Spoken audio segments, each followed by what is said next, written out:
Who can do this? A future wife and This is the best seat to catch a foul. This seat. a Jaguar rendezvous with a resourceful accountant. How's it going, guys? Welcome back to the channel for a new video. And this video is starting off, I don't know how long before it's going to get posted, but let me explain the situation to you guys.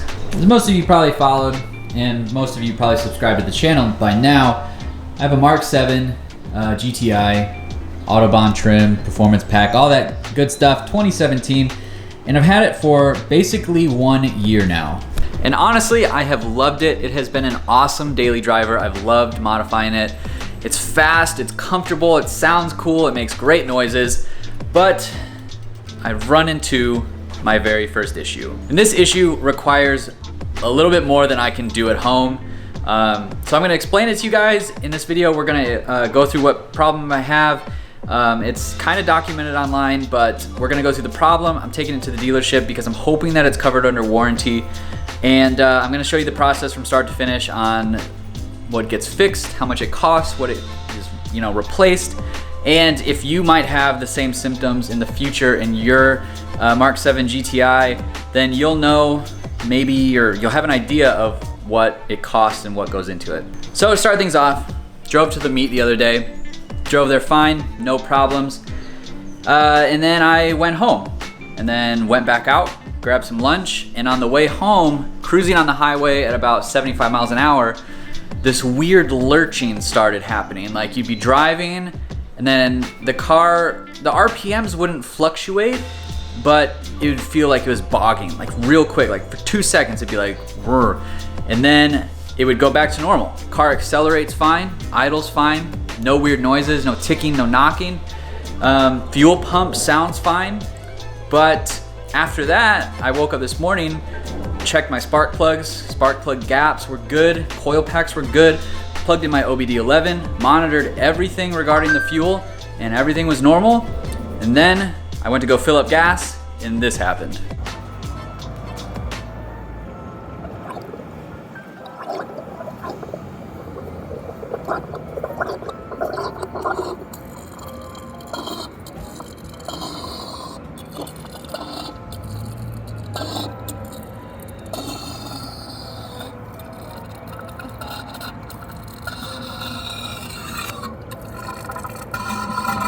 So I took the car to go to the gas station, put the fuel filler in, started fueling, and like it would go up to like 30 cents and it would shut off. Like you know how when it ticks, it clicks when your gas tank is full. It kept doing that over and over. And I thought, okay, well maybe, the fuel filler I was using didn't have the vapor guard on it. So I was like, okay, well that's kind of weird.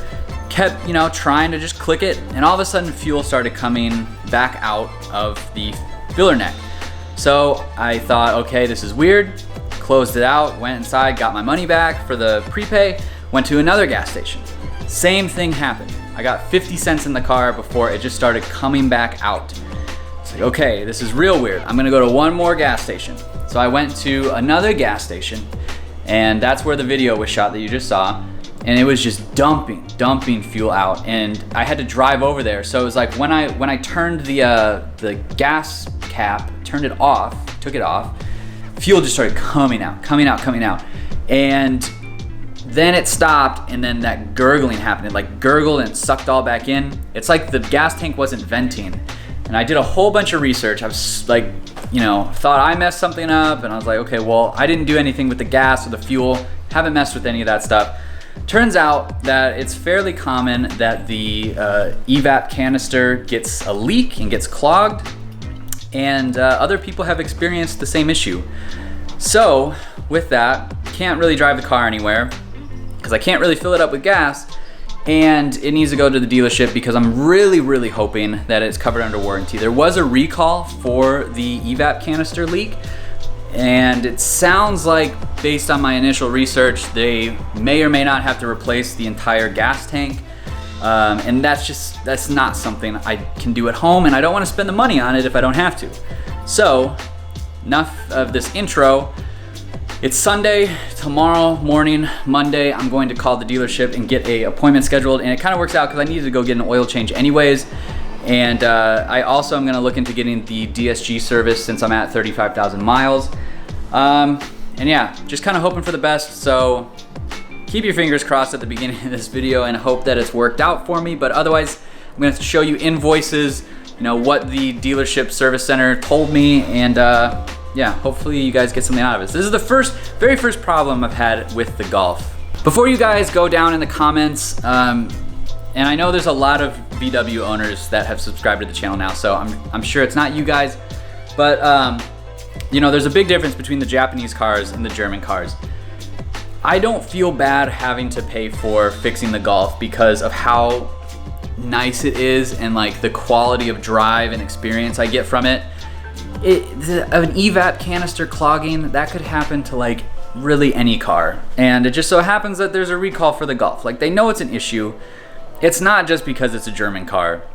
And like I said, I don't feel bad, because if this is the first issue I have and it's like, you know, it's really not a huge deal to me. I'm not mad, I'm not frustrated, because I just want my Golf back. I just want to be able to drive it again. I have a lot of fun with it, but with that, with the Golf being out, means I can start driving the Miata a little bit more. Not that I don't, but I mean, if I need to just go to the store, I take the Golf. So now let's try to take the Miata, because we need to put miles on it, because we have a track day coming up, like an actual track day coming up in a couple weeks. Also, real quick before we start going into the next day of this video, I did, for a little bit ago, I created a Patreon page. I'm not about to just like shill myself and say, go sign up for my Patreon. But I am gonna post things there, and if you guys wanna join, the link is down in the description. I think I put like the cheapest tier is like $3 a month. If you guys are interested in seeing some behind the scenes stuff that I don't post on Instagram, and I'll definitely start posting, you know, when I get stuff in the mail. I probably will start posting to Patreon more. Thank you to the one dude who has subscribed to the Patreon. I can't remember your name just off the top of my head, but thank you. I'm gonna start putting everyone's names in the videos and giving shout outs and things like that, and it just supports the channel. And I really feel bad even asking you guys to do a Patreon, because for a while I thought it was stupid, but it's just, my channel has taken off now to where there's, you know, 2 cars. We're almost at 10,000 subscribers. I'm trying to buy more expensive things, so any help is appreciated. That's all I'll say. Any help is appreciated. If you feel like you want to join the Patreon, down in the description. Anyways, let's jump towards seeing what the dealership says, and I'll see you guys in a second. All right, guys, we are on the road. Of course, it's a disgusting day out, but headed to the dealership. It's about 25-30 minutes away, and I called the service center, explained the situation. They didn't sound too confused by it, so I'm really hoping that it's part of the recall and everything, just based on the little bit of research that I did. But we'll see. Funnily enough, I called the dealership this morning, the service center, and I was like, hey, I need to, you know, bring my car in, blah, blah, blah. And then 5 minutes later, the sales guy called me to congratulate me on owning the car for 1 year. So it's kind of funny. It's going back after a year to the day that we got it, and it's getting some things fixed. It is what it is. Like I said, really not mad about it. I'm gonna miss my Golf, you know? I'm gonna miss it, and I really enjoy driving it, and it sucks that I'm not gonna have it for a little bit, but I'll update you guys when I get there. I'll post any estimates or anything like that, because we didn't talk about numbers over the phone, but just dropping it off, oil change, and checking out this gas tank issue. So stay tuned, and I will update you as this video goes on. All right, guys, so Golf is back. I've got it, and we are at the gas station right now. And yeah, so we'll dive into this invoice once I get home, but otherwise, I'm gonna celebrate this gas tank replacement by filling up on some gas. So cross your fingers that it works. Should work, but let's fill this thing up with some gas and head home.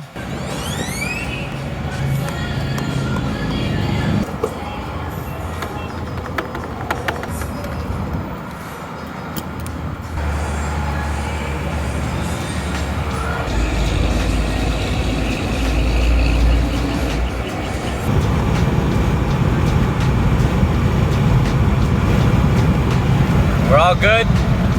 There's no little sputtering going on while cruising, which feels great. It's always so nice to drive your car after a problem goes away and not have it come back, and filled it up with gas. and we're driving. Golf is back. So excited. Let's get home, talk money. Okay, so back here at the house, and we're inside in my kitchen because I mean, in Texas at least, we had beautiful spring weather. I was driving the Mazda like every day with the top down and everything. Still haven't gotten the AC recharged in that car. And then it started raining. It rained like all of last month. Like literally every day it rained.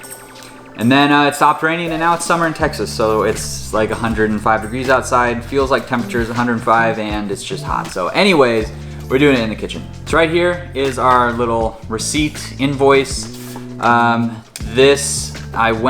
took my car to Hendrick Volkswagen. That's where I bought it. It's in Frisco. Definitely recommend them as a service center and dealership if you're in Texas and you're looking for a Volkswagen. I definitely recommend you checking them out. They've been great. And so I'm gonna show a picture of this up close so you guys can see it and you don't have to just listen to me talking. So taking it in, drivability concerns, reported that I can't add fuel, pump just shuts off, gas coming out of the filler neck. There's a $50 deductible for the warranty work. So very, very luckily, my car was still in warranty, and you know, it was only 50 bucks to get it checked out and repaired, and I will for sure pay that, no problem. So they basically tested the car, confirmed everything, and what they ended up doing was scan the vehicle, found no faults were present in the evap system, which was kind of weird that the car didn't pick that up because everyone makes the joke about how like Volkswagens throw a check engine light for anything. Well, this certainly wasn't the case. They removed the N80 valve to test the valve. Valve tested okay. They took out the passenger wheel and wheel liner, checked the evap canister, and found that the evap canister had fuel inside of it. So it was faulty there. And then after more inspection, they found that the fuel tank check valve was stuck closed, which I'm assuming is why that everything was filling up with gas and gas wouldn't go into the gas tank. So they replaced the entire fuel tank and the evap canister, and they cleaned out the lines, cleaned out the fuel lines with compressed air, double checked everything, and it turned out that that was it. And like I said, drove it home. There was no little stuttering. Car sounded good, filled up with gas just fine. So repaired 100%. So I'm really out the door. Like, I think I paid $137 for everything because I also got an oil change while I was there. So the parts that they ordered were the gas tank, clamp, evap canister, and a washer. I'm not sure. I'm assuming that's just a washer for the tank itself.